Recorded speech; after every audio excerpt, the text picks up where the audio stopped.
क्या आपको पता है जो हम शाम को खाना खाते हैं उसे क्या कहते हैं? अगर आप डिनर कह रहे हो तो ये गलत है। क्या आपको पता है कि डिनर के बाद जो हम खाते हैं या शाम के खाने के बाद जो हम इवनिंग में खाते हैं, उसके बाद जो हम खाते हैं उसे क्या कहते हैं? क्या आपको पता है लंच जो है वो हैवी नहीं होना चाहिए? क्या आपको पता है कि हम जो ब्रेकफास्ट और लंच के दरमियान कुछ अगर पीते हैं या कुछ अगर खाते हैं तो उसे क्या कहते हैं? क्या आपको पता है ब्रेकफास्ट को ब्रेकफास्ट क्यों कहते हैं? चलिए ये सारी चीज़ें जानते हैं इस वीडियो में आज, जिस वीडियो का नाम है meals of the day. Let's clear the confusion.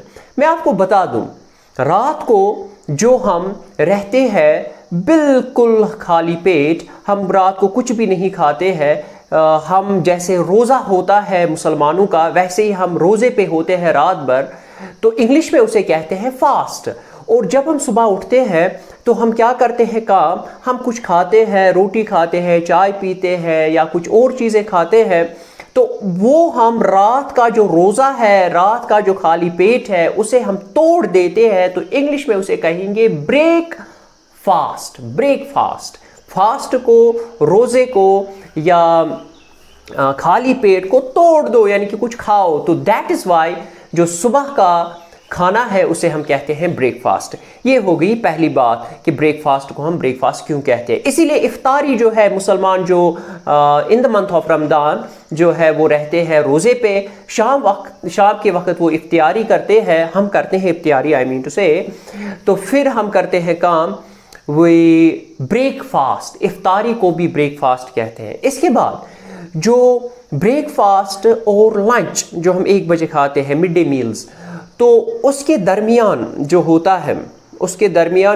है, जो हम 10 बजे चाय पीते हैं या 10 बजे कुछ खाते हैं, दैट्स कॉल्ड ब्रंच। उसे हम इंग्लिश में ब्रंच कहते हैं। ब्रंच जो है टर्म है, ये मैंने ऑलरेडी भी एक वीडियो में कहा है, ब्रंच जो टर्म है ये ब्रेकफास्ट के BR से निकली है और लंच के UNCH से निकली है, तो बन गया वर्ड ब्रंच। ब्रंच मीन्स जो हम चाय पीते हैं 10 बजे। Let me tell you, brunch जो टर्म है इसे पोर्टमैंटो एक टर्म है, ये एक पोर्टमैंटो बन जाता है जब कोई भी वर्ड किसी 2 वर्ड से निकला हो तो उसे पोर्टमैंटो कहते हैं। तो होगी ये बात। इसके बाद जो हम लंच करते हैं, what does lunch mean? Lunch is never heavy. Lunch की डेफिनेशन जो है कैम्ब्रिज डिक्शनरी पे या कहीं और पे देख लीजिए आप, तो वहाँ पे डेफिनेशन यही है कि lunch might be called a midday meal but it is never heavy। ये हैवी नहीं होता है, ये लाइटर होता है। लंच लाइटर होना चाहिए। और उसके बाद हम आफ्टरनून टी करते हैं और आफ्टरनून टी के बाद 9 या 9:30 के इर्द गिर्द हम खाना खाते हैं और उस खाने को हम कश्मीरी में हम या फिर कहीं और भी पूरे हिंदुस्तान में उसे हम डिनर कहते हैं, विच इज़ रॉन्ग। डिनर एक ऐसी टर्म है जो टाइम के साथ उसका कोई भी लेना देना नहीं, it's not time specific.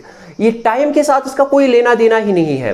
Dinner जो है पुराने ज़माने में दिन में खाने वाला, दिन में जो हम कोई भी मील लेते थे उसको कहते थे, लेकिन heavy, it should be heavy. Dinner जो है it is any meal which is heavy taken during the day. It's not time specific कि आप शाम के खाने को ही हम डिनर कहते हैं, नहीं इससे कोई, लेकिन इट्स हैवी। लंच जो है, लंच इज़ वेरी लाइट। जो डिनर है ये बेसिकली पुराने ज़माने में फार्मर्स ने कॉइन की थी और फार्मर्स ये 12 बजे के अराउंड, 11 बजे के अराउंड वो खाते थे डिनर। सुबह 10, 11, 12 बजे के अराउंड वो खाते थे डिनर, क्योंकि इट वॉज वेरी हैवी, एक हैवी मील था, इस वजह से उनको ताकत मिलती थी, एनर्जी मिलती थी, वो अच्छे से काम कर पाते थे। तो dinner is not time specific. तो लास्ट में तो फिर आप मुझे कहोगे कि शाम का जो खाना है उसे क्या कहेंगे? पहले मैं आपको ये कहूँगा कि हेल्थ कॉन्शियस पीपल और अपनी हेल्थ को अच्छा रखने के लिए you should never eat after 5 PM। 5 PM के बाद नहीं खाना चाहिए। अगर आप खाओगे भी it should B light. Kashmiri में एक बात है कि युस सुबह खेन छु आसान तथ छु अस वनान पनुन खेन, सो गो पनुन खेन, सो गो पनुन मील। युस अस काजस छु खेवान, लंच यथ वनान छु, सो गो दोस्त सुंद गज़ा। तो यह शामुक छु सो गो दुश्मन सुंद गज़ा। इसलिए शामनस गछ खेन कहें, तो डिनर छन शाम केस खेनस वनान के। और मैं आपको एक बात बता दूं कि जो शाम का खाना है, जो अराउंड आपको इवनिंग में खाना चाहिए, that's called supper. That's called supper rather than dinner, उसे हम डिनर नहीं कहते। शुक्रिया, थैंक यू। अगर आप चैनल पे नए हैं तो चैनल को सब्सक्राइब कीजिए। अगर आपको इन्फॉर्मेशन अच्छी लगी तो चैनल को सब्सक्राइब कीजिए, शेयर कीजिए, वीडियो को लाइक कीजिए, फॉलो कीजिए। शुक्रिया।